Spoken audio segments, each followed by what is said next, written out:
Hello and welcome to the Next 100 Days podcast. My name is Graham Arrowsmith. And my name's Kevin Appleby. So, Graham, today we're going to the world of growing businesses, asking questions: what happens when the founder stops growing? Does the business stop growing? And all sorts of other things like that. Well, we have got Allan Khazak all the way from Toronto, Canada. And Allan, welcome to the Next 100 Days podcast. For having me, guys. That's good. Let's start then at the beginning. What kind of business do you run? Yeah, so I run a marketing agency. We work with life insurance agents and financial advisors, and we help them get more customers on the web. So those customers are typically individuals who want, life policies and financial advice, and you basically need to understand their motivations so that you can actually connect the two dots. So, what is it? How do you and your team help these customers? Yeah, so great question. So I think like the first thing is, since all of our clients are very similar, we know exactly who they want. So when we start developing marketing strategies for our clients, we know exactly what type of messaging is hitting. And I think irrespective of what type of business you run, it's important to understand the macroeconomic climate and how people's sentiments are, because things like financial products, insurance, etc., where we operate in, they're very dependent on the economy, and so the way people are going to buy are going to be different depending on how the market changes. So if you can tailor your marketing to the different problems that people have depending on what's going on in the world, you can develop a better marketing strategy. So let me give you guys an example. An area where we have a lot of success with and where we have tons of clients in is called annuities. It's like a hedge against market risk type of product. It's hybrid between an insurance and an investment product, basically. And so when the market's doing really bad, people are more looking at annuities because they're safety vehicles, right? So basically, our ads are going to harp on people's pain, doom and gloom, tired of losing money in the market. There's this opportunity, etc. And so that's kind of how we want to present it. So, like, my whole point to developing a good strategy is really it's important to understand your client avatar, understand how they think, what gets them to buy or make those decisions. And when you do that, you can make messages that resonate, obviously factoring in these macroeconomic factors, even microeconomic factors, depending on what country you're marketing in, as you're developing a strategy and creating ad copy, things like that. Well, all that sounds really interesting. One of the things I don't really understand with annuities. I thought that was an annuity was something to do with like a mortgage, isn't it? No. So in annuity, it's like a pension. So in the US, a lot of companies don't even have pensions. And so basically what an annuity is someone will put uh 500 grand into an annuity. And once they retire, call it 67, they're going to start receiving like this annual payment that's going to give them like a monthly lump sum that they can use to live. So that's really what they're doing. Now, Yeah. the stock market will grow at say 8% a year on average. That's maybe somewhere around there, 7-8%. And annuities will give them a little bit lower growth, but they also can't lose anything. So annuities will have like a floor where you can go negative. So even if the market loses 10% in a year, the annuity will do 0% return. But isn't it the case though with annuities, and this is one of the shall we say the smarter Canadian clients that you're talking to will be saying, well, hold on a minute, inflation's going to eat away at that kind of meager percentage that I'm going to get from the annuity. All right, I'm not going to lose money, but I'm sure as hell I'm not going to make any money. No, so right now in the US, where most of our clients are, we have fixed indexed annuities, and they're indexed against the market. So maybe like in the market, in your best case scenario, you'll average like call it 8% a year. With the annuity, you'll get call it 6%. So it's not that much different. Right. Okay. All right. So basically, annuities and people want leads for annuities. So basically, what your job is on behalf of your clients is to find those people who want annuities. So just talk us through because Kevin's getting to the stage where he needs some sort of an annuity. He's near retirement. I'm sure he's retired already. I get a pension, Alan, but I don't. I'm not going to retire for a while because Yeah. it's not that big a deal. So, okay, we're now thinking about annuities, and you've explained what an annuity is, and you're going to target presumably Canadians because maybe you can't sell into America, but basically, let's just say the Canadians. How do No, you? in Canada, annuities aren't popular. It's mostly Americans. Oh, I see. Okay, so basically, then you're going to go to the Americans and say, what is it you're going to say, and how are you going to say it, and what media are you going to say it in? Like the advertising message. So it really depends. So we actually have different messages where we really hone in on different, we call them client avatars or ideal customer profiles. Yeah, For instance, if some agents want to work with people that are very affluent, they're very rich, they have millions of dollars. It's a double-edged sword. They get paid on a percentage of the deal, so technically they're doing like higher ticket deals. But also these people are more sophisticated. They have more to lose, so they tend to move a lot slower. So we may target a higher net worth client. We may target an average Joe who that average annuity sold in the U.S. is around 200,000, give or take. So we may target average Joes. We have campaigns for that. We have campaigns for government workers. Governments have pensions, and they have what's called the TSP, which stands for a thrift savings plan. And so there's opportunities to go after government employees and get them put their money in an annuity as well. They're kind of like their retirement fund. So there's all these different types of opportunities. So when a client comes to us, we ask them who they want. And then we build a marketing campaign strategy that works based on who their ICP is. got you. All right. So all right. So we've got an idea, and that ICP would be something like I guess by the time these people are starting to think about annuities, they're in their 40s. Yeah. Later, mid 50s or older. Really? Yeah. Okay. So you don't get them early on. You get them once they've built a chunk of money. Exactly. So the whole purpose here is what one of my clients likes to call is you get people in the fourth quarter of life where Right. they know they're gonna die in the next like realistically 20 or so years, maybe 30, a best case scenario. And so what you're really doing is when people are in the fourth quarter of life, that's when they need to be in capital conservation mode, right? Or preservation mode. So, for instance, when you face an uncertain time like we are right now in the economy, the people they can't afford to go through a 5% loss year because that's going to erode a lot of their gains, or even a 10% loss year. In fact, in March, the S&P 500, I think it lost like 6.1%. So when you think about that, it's a lot, because if you're getting 10% a year, it's eroding what you get 10% in a very strong year. So naturally people are more skeptical, more reluctant to take risks in these later phases of life. So putting their money in an annuity makes sense. It doesn't make sense for someone in their 40s to put their money in an annuity because they have time to make up the losses.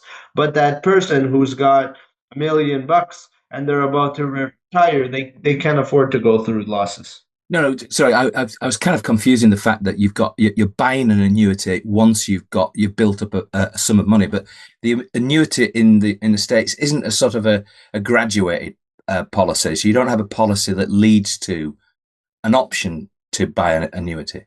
No, you just buy an annuity. There's different types of annuities. There's good annuities and bad annuities. The products have really changed in the last 20 years. Right. So, like a lot of people are selling fixed indexed annuities.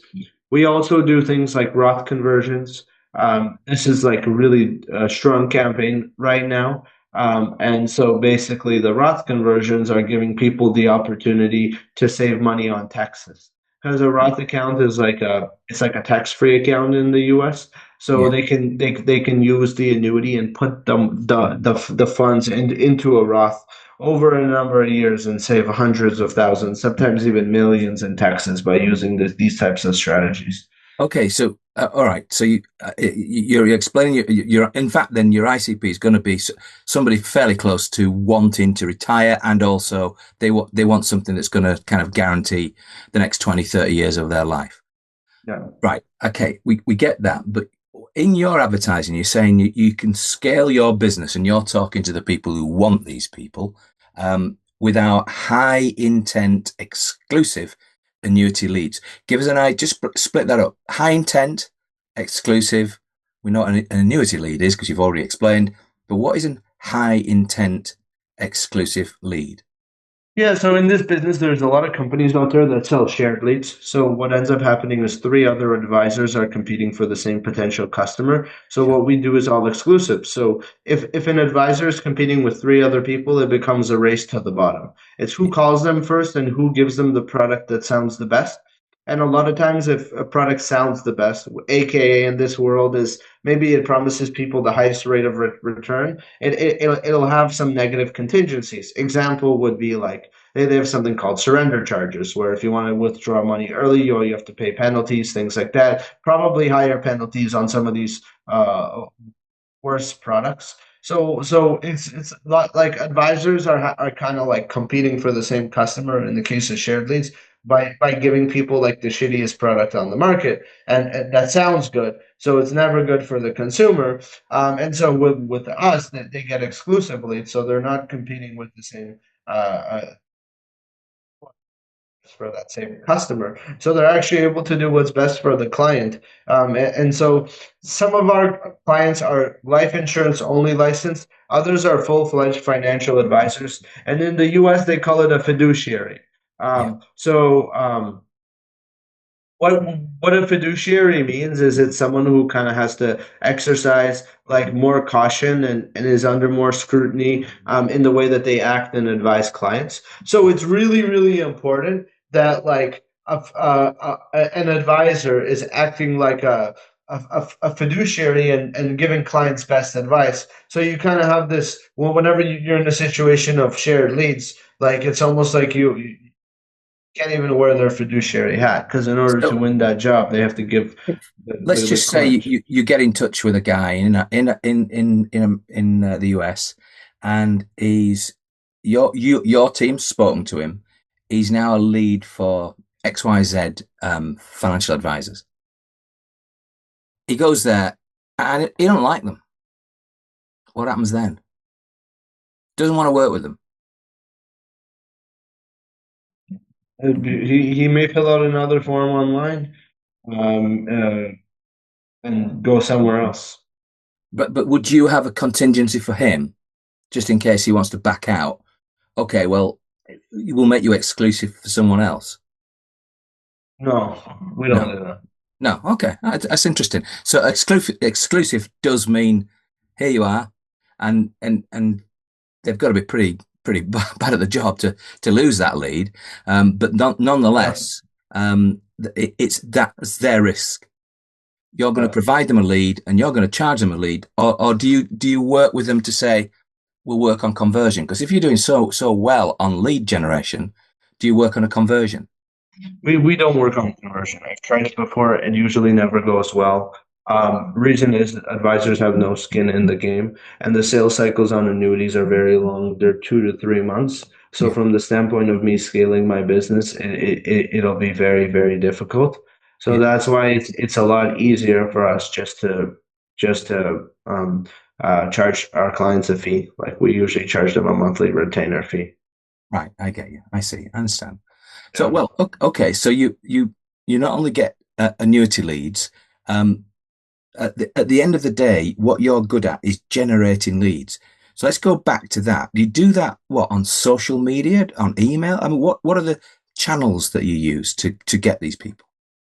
Facebook, Instagram, typically. Facebook, Meta. Facebook, Instagram, and did you say something else? No, meta ads primarily. Meta, right? Okay. So and is that because they are aging a little bit? The people who are using those products are a little bit older. Yeah, they are.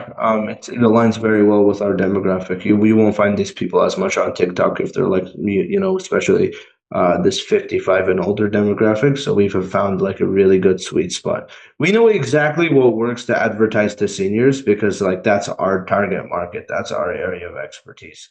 So like for example, if someone was trying to advertise something else to seniors, like I know exactly what would work just because like do right now is targeting that exact same demographic. Yeah. So Okay, so entirely meta. I'd have thought a lot of folk that are coming up to retirement age with a reasonable amount of cash to spend on something would be quite commonly on LinkedIn as well. Is that not a place to advertise this sort of product? Um, I've never tried LinkedIn ads for clients. LinkedIn is a more sophisticated audience. So LinkedIn in general is more like professional, right? So it would be like doctors, lawyers, accountants, people working in a corporate setting, etc. It could potentially work, but for us, we're seeing very strong results on Meta right now. So um, the thing about social media is it's from my understanding cheaper to advertise than on, for example, LinkedIn, where LinkedIn you have two options. You either do organic, where you're or you do like DMs, right? So you're kind of sending people connection requests, trying to connect with them, send them messages, but you're only allowed to send like 200 messages a week, and you know for a lot of people that's not enough. And then also LinkedIn targeted ads, I've heard they're very very expensive. They're more for like enterprise software companies, things like that. Yeah, yeah, makes sense. I can understand entirely why Meta's the right answer, given that. Yes. yeah, but isn't that almost like a bizarre? Because with due respect, you won't be the only people targeting seniors in that market, will you? No, So what gets that kind of edge that you obviously have over yeah, other people? yeah, ads. Like most of the people running ads in our vertical are not that good. So it gives us an edge. So for example, like my media buyers will very rarely even spy on our competitor pages because their ads are so bad for inspiration. So, I mean, we have other types of industries that we follow that we know exactly have similar demographics where we're looking for our ads. But most of the people are advertising for like free books and free guides. And then every time I love talking to an advisor on a sales call about who's advertising for a free book, they're like, all the people I'm getting aren't ready to do anything for another year. And it's like, yeah, because you're advertising a free book for them and they're just reaching out to get that free book. They have no intention of doing any business with you. Yeah. So there's naturally that which happens.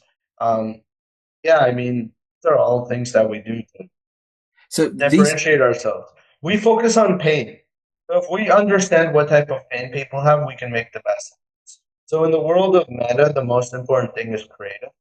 That's what my team spends most of the time doing, testing different creatives, finding different strategies. And the good part with my business model that I don't hide from anyone is if I get a guy and he's licensed in California, I get another guy and he's licensed in New Jersey, we can run similar ads. They're just targeting different markets. right. Okay. So sorry, go through that one again for me. What you're saying is that geography, what does or doesn't play a part in this? Not majorly, so we can run similar ads for someone in California. Yes, I guess if you've got two financial advisors, both after the same sort of customer, they'll have the same pain points, therefore the same advert works, but you're using the algorithms in Meta to show it for one advisor in one state and another advisor in a different state. So, all right. So, your business is all about meta ads, that you're creating ads that are based on pain points for your particular avatars. This sounds like classic uh, direct marketing sort of planning and execution of strategies, which completely respect. I'm in a similar business myself, not quite the same. Don't focus on Meta at all. But the what I would, but you did say right at the beginning, your avatar is very much, it's almost like an average Joe. They're not like millionaires. They are people who've built up a reasonable chunk of money because they've been It working. depends. We have some clients that like working with millionaires, so we can advertise for millionaires. But the On Meta. reality is, yeah. So the reality is that the type of people you get from any ad are going to resonate with a specific message. So, for example, people in the lower echelon, call it, or people maybe who only have a couple hundred grand for retirement, these types of folks, they have income problems when they approach retirement. So we have ads that are tailored around that to help them get monthly income, things like that. People who are in the wealthiest tax brackets, what are they thinking about? They're thinking about taxes. They're thinking about taxes to their heirs. They have $10 million. I was just meeting with one of our clients yesterday. He's working on a case right now. That's what they call them, annuity cases. $5 million case. The guy's heirs, if he doesn't set it up properly and structure, they're gonna have to pay like 1.4, 1.5 million in taxes. Wow. Once he passes away. He's 69. How much longer will he live? Maximum 20 years. So you factor these things in. The advisors are giving them advice on taxation. So we make ads that talk about taxes, saving money on taxes, building a legacy, etc. As far as smart strategic planning. And these are higher net worth types of clients that are coming in. So we have an approach that's catered to everyone. Like I said, we also have clients that want to work with government workers. Yeah, It's yeah. crushing it. Same idea. We have ads that tailor to that. So how did you get so cute at doing ads though? Because that seems to me, from what everything you've said, that's the bit that you're eating off everybody else's plate with. You're just better at ads. And one of the things you've said about that is that I'm better at ads because I'm using pain, individual's pain. So that millionaire's pain, the average Joe's pain, the guy who's going to suffer's pain. And you're building ads for them for lots of different companies. So have you just built up an awareness of this over time? Or did you have to do some, I don't know, some research into the people? And do you have to continually research people? Yeah, things continuously change. So the thing I kind of hate about my business is it's very cyclical and it's very dependent on the economy. So if the economy does bad, we'll see a lot more agents reaching out to us because those guys that are selling stocks are like, crap, I can't sell any more stocks. I have to sell annuities. And so what do they need? They need annuity leads. But we also have other types of annuities that are more tax based. And so right now there's a sentiment in the US that taxes are going to go up. So when taxes go up, people panic. So we have ads around taxes. So the way we can insulate ourselves as a business is have all these different types of campaigns that we run that all work irrespective of what's going on in the stock market or what's going on in taxes or what. So it's allowing us to broaden our scope and target other types of folks as well. But the purpose of the ad, and the ad is going to throw salt on the wound, and effectively but the solution is this guy's annuity. The solution is, I mean, that's got to match the pain that you're creating, or sorry. So here's the thing. Most people don't know what an annuity is, and most people don't understand how annuities work. And in the U.S., you have three big media personalities. One is called Ken Fisher. He's the owner of Fisher Investments. One is called Dave Ramsey.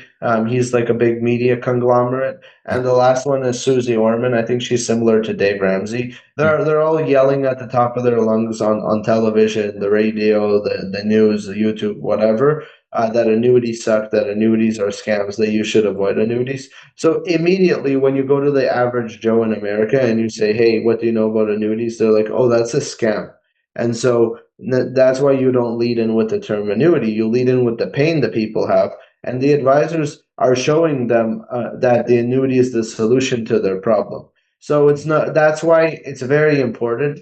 Some of these advisors, they're like, oh, I want to, like, annuities, think of it as selling like the luxury homes of real estate, or which is what they are of the insurance industry, or like the Rolls Royces of the car industry. They're like the most best paying products for insurance agents and the hardest to get clients. And we've been able to build a system where we can get these clients at scale.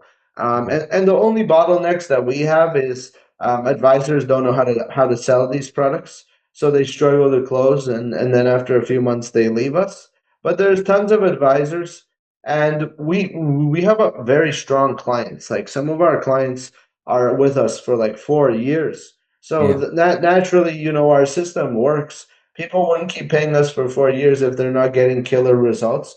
We usually do see like a big variability. Either the advisors are crushing it, making 10, 20 times their money and absolutely destroying it, or they're doing absolutely shit because they can't sell. And usually those same advisors will either reach back out to us after a few years after they've tried every other marketing company and realize that there's no magic bullet, or they simply like suck at sales. Maybe it's not for them and they leave the industry. But usually, like the people that are actually in the industry long term, they usually are like really strong clients for us, especially if they're good closers. Like if they know how to sell, and things like that, they crush. I've had people make 100 grand in commissions within the first 2 months of starting working with us. So that's usually not the problem. It's just and sometimes even on sales calls, like advisors, you can sense they have a degree of skepticism, and they're like, "Oh, do you guys have any guarantees and all of this?" And usually those are the advisors that aren't confident in themselves. And I usually tell them like I in my mind I question why the hell are they still in this business? They don't sound very confident. How the hell is someone going to give them $1 million if they're not confident in their own ability to close the deal? Because half of it is the mindset piece as well. Got you. Kevin? Interesting here that you mentioned Fisher Investments. Now, the only adverts that I'm seeing here in the UK seem to be coming from Fisher Investments. Yeah. Surprisingly, when I see them, they're nearly always on LinkedIn, and they're nearly always inviting me to download some sort of brochure. So Yeah. that is very interesting. I just wonder if there's an opportunity here in the UK for somebody to come along and do exactly what you're doing, Alan. Because it strikes me that what's there at the moment, at least what I'm seeing, is making all the mistakes you've just discussed. So Fisher Investments is a massive company. They're more like they're operating in a couple countries. I know they're in the US, they're in Canada, they're in the UK.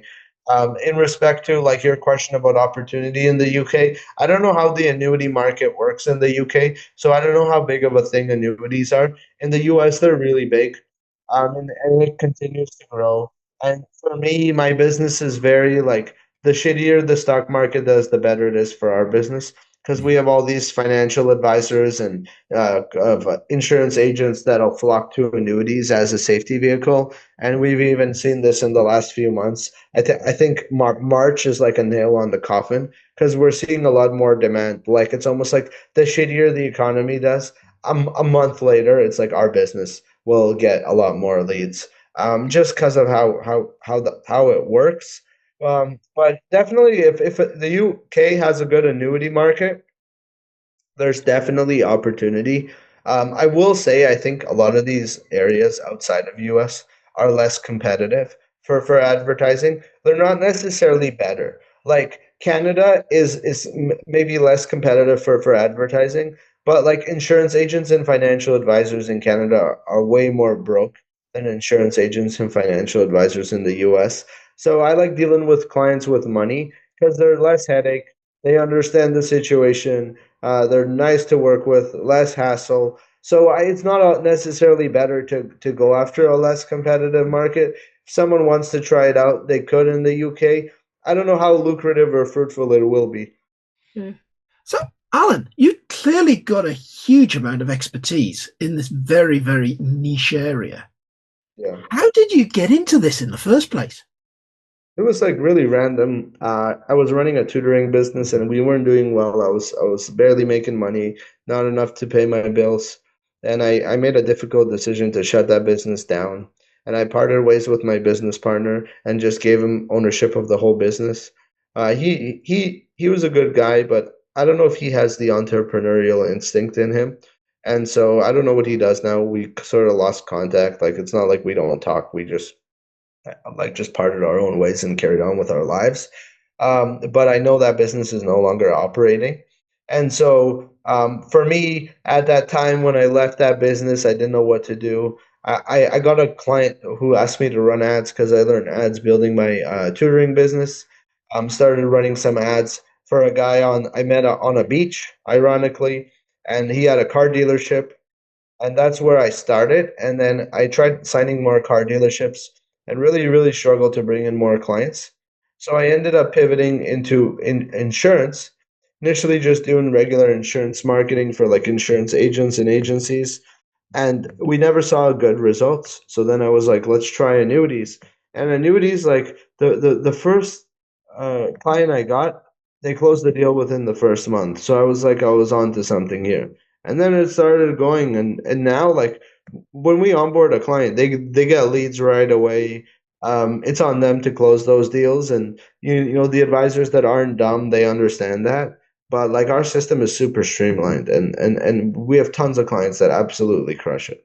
If your leads are high intent, then that probably suggests that your clients are going to close more because they're ready to buy, as opposed to they want the book, and it's Sure. a bit earlier in their plan. They're still looking. They're not.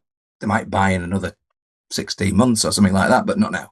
Yeah. So if you're providing high intent leads, do you ever measure how they do? I mean, I assume that they come back to you and say, the last 1,000 leads, I've closed 500 of them or whatever.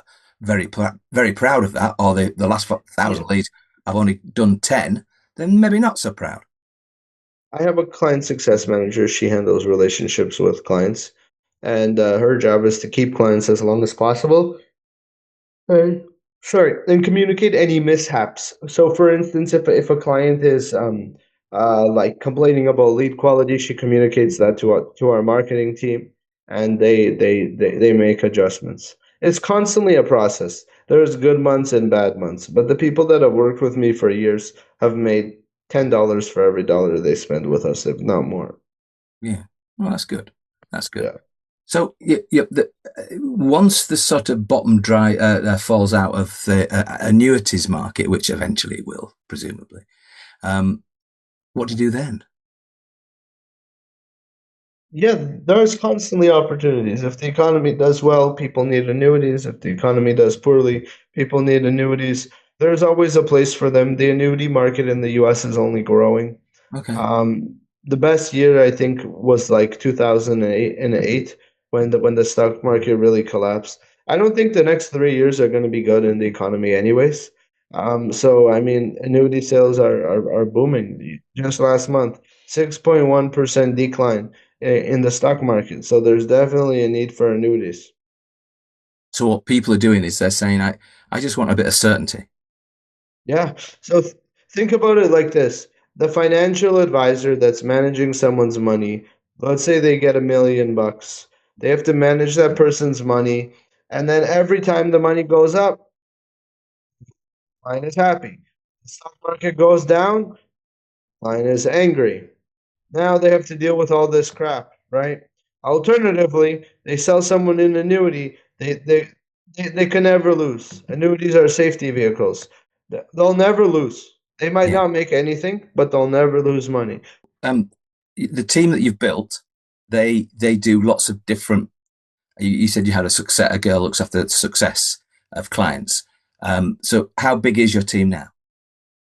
15 people. Sorry, I missed that. 15, 1 5. 1 5. Okay, well, that's a substantial team, and that would probably put you into a reasonable position in that competitive arena. So you got, I mean, I know there are other people doing this, but what makes you said earlier that one of the things that they don't quite get right is their ads are a little bit nah, so maybe they're just not understanding things like ICPs, things like motivation, things like the broader picture of what's going on in the economy. More than once have you talked today about the idea of the economy going one way, or there's a macro shift in the economy in the States, maybe in Canada, whatever, and that you can track people's potential interest, presumably in all your different segments. average Joes and your millionaires and all the rest of it. You can track their sentiment, and then you know what to say to them. Then you know how to craft that ad. And that ad, just so I'm clear, when it comes, because I don't do Meta ads, but that ad on a Meta, where is the ad in Meta? Where is on Facebook? If I open up Facebook, I've got a feed. Does it come into that feed, or is it somewhere else? Yeah, you can pick different placements: feed, news feed, stories, Instagram stories, all these different placements. Usually, um, we let Facebook do its thing. It has a very, very strong algorithm. However, usually, um, given our demographic, this more senior demographic, um, typically Facebook performs better than Instagram. Yeah, yeah, it would do. Yeah, yeah. So basically, then the ads are there people talking, or is it a static ad, or what is it that what is it? What does it look like? We have all kinds of ads. Right now, podcast style ads are performing very well for us. So we'll make podcast style ads. So that's like Uh, we you're talking we to somebody else about annuities, no we'll get actors or use AI to make us ads. right? You mentioned there, Alan, that you can use AI to make some of these ads for you. What sort of impact has AI had on your business? Yeah, I mean, AI has helped us a ton. AI is a tool that allows you to make your staff more productive. It allows them to do more. It allows you to get more out of your team as a business owner. I there are some downsides to AI. It's going to reduce the need for certain jobs, so people are going to lose jobs to recreate themselves in there. But overall, I think AI has allowed us to be more productive and do a lot more. So on the ad side, we can test a lot more creatives. The biggest lever when it comes to any type of ads, especially on social media like Facebook or Instagram, whatever, is creative. So now my video guy, instead of being able to make 3 videos a day using AI, he can make 10 videos a day. So we can test a lot more. Yeah, that makes a lot of Yep, sense. makes a lot of sense. Yeah, Yeah. yeah. Well, I honestly, I genuinely, I'm really impressed that you've narrowed down to a market that looks like it's growing. That you're selling to a heck of a lot of people, and it's really interesting, isn't it, Alan? That you can do it, but the end clients can't. They can see what Meta does. They could probably even have a look at the ads that you're running, but they can't seem to get what you're doing and do it better than you. So they keep coming Yeah, to you. a lot of our competitors went out of business last year because they don't understand the customers as well as we do. So it's all of that. There were some updates where if you advertise in financial services, you have to put your ads in special ads category, and it didn't really impact us because we've always focused on strong creatives, and in the world of meta and online ads, strong creatives will always win. Alan, I've got to say, barring the odd audio issues, there's some fantastic nuggets that you've shared, just as you promised. So, I mean, you're not that bad. I mean, you're Canadian, you've got a bit of a twangy voice, but apart from that, you're all right. And you're knocking it out of the park when it comes to generating high intent exclusive leads. So if somebody wanted to find you, where do they get in touch with you, Alan?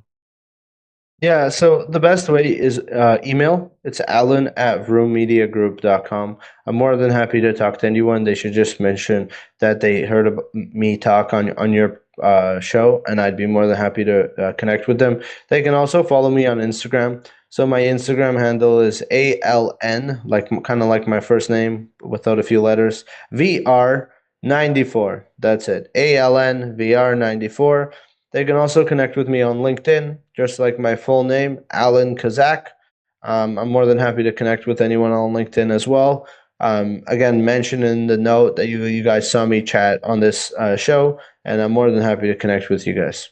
Brilliant. Allan Khazak, brilliant. Thank you very much indeed for joining Kevin and I on the next 100 Days podcast.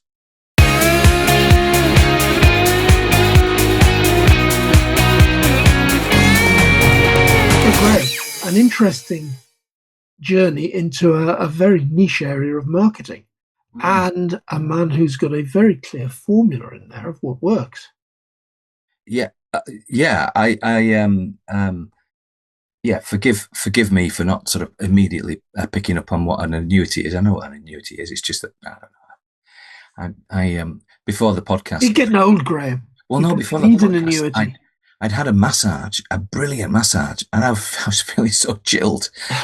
I'm not sure what was what, but anyway, the thing is, it was a really interesting exercise in sort of understanding why somebody in a really competitive market is better than the other guys.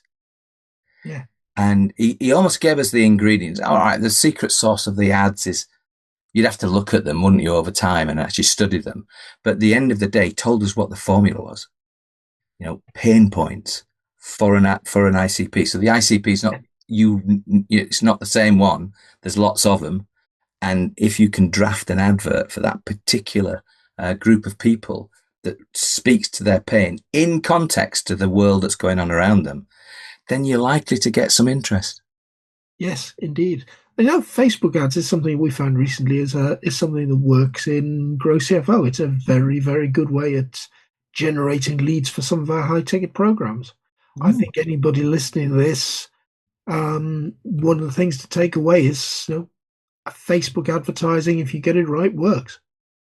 And I maybe 10 years ago or less, I was thinking that it maybe just did not work for the affluent in this country, and I'm probably sort of ready to eat my own words on that, because I think there probably is a market there, and I think a number of people will be using it, and so yeah, I'll be certainly looking at that. I think there is, Graham, because clearly there, Allan is using it for big ticket items. Yeah, yes. Pro CFO, we're using it for big ticket items. So certainly it works for those people with a good amount of money. I like the idea is using podcast ads.